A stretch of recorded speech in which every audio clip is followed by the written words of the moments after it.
Akshay, the weather looks so nice today. Do you want to go to the park?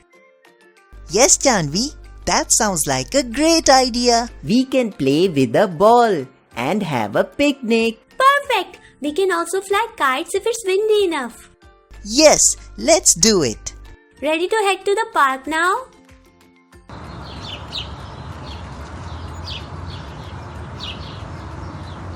Hey Akshay, what happened to you? Why are you so worried? Is everything okay?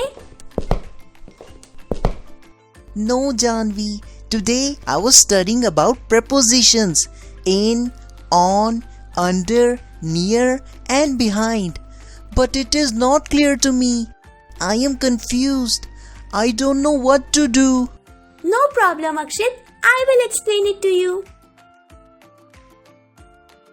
Akshay, do you see that big tree over there? Yes, Janvi.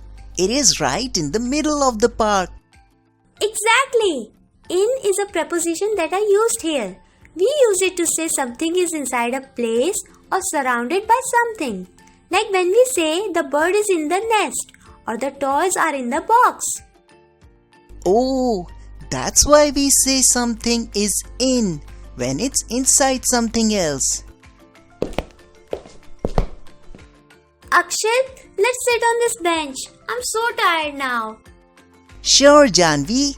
It's nice to sit on the bench and look at the clouds. Right. When we sit on something like this bench, we use the word on. It shows that we are supported by something. We also say the book is on the table or the cup is on the shelf. Ah, got it.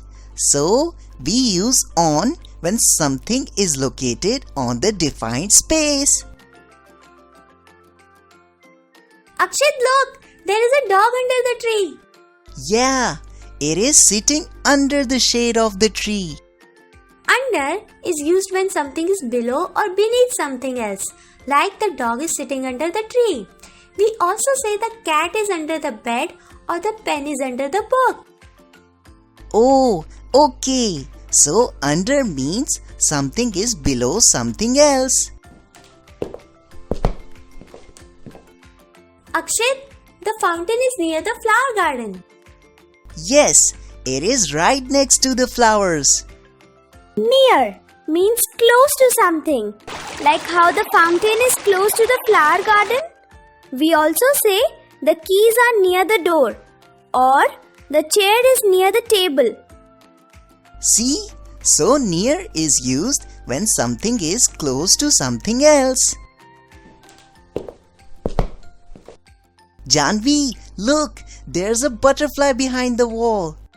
Yes, it's fluttering around the flower. What does behind mean? Behind means at the back of something, like how the butterfly is behind the wall. We also say the book is behind the laptop or the sun is behind the clouds. Oh, got it. So behind is used when something is at the back of something else.